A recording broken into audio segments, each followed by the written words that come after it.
Take a look at the back of any iPhone, and you'll see a familiar phrase that's been printed on almost 1 billion units of the iconic product.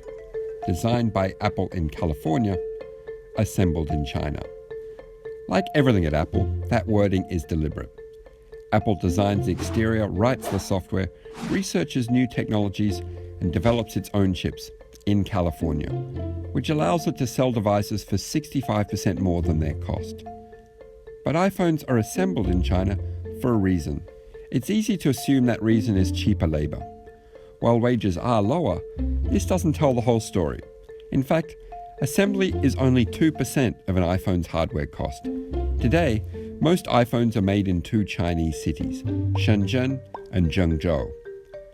Favorable government policies helped Shenzhen become the electronics factory to the world, with Taiwanese company Foxconn its biggest employer. As a result, thousands of companies and millions of workers have moved to this southern Chinese city to be close to the action. During peak iPhone season, Foxconn hires almost 1 million people, cutting its workforce to a few 100,000 during low season.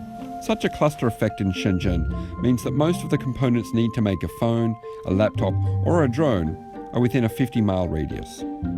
Attempts to recreate this cluster have so far failed. Brazil is the perfect example.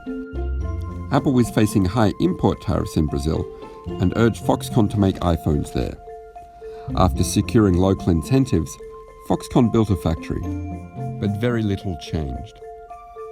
Rather than doing lots of high-level manufacturing in Brazil, Foxconn continued to do most of the work back in China, where the supply chain was nearby and parts could be pre-assembled.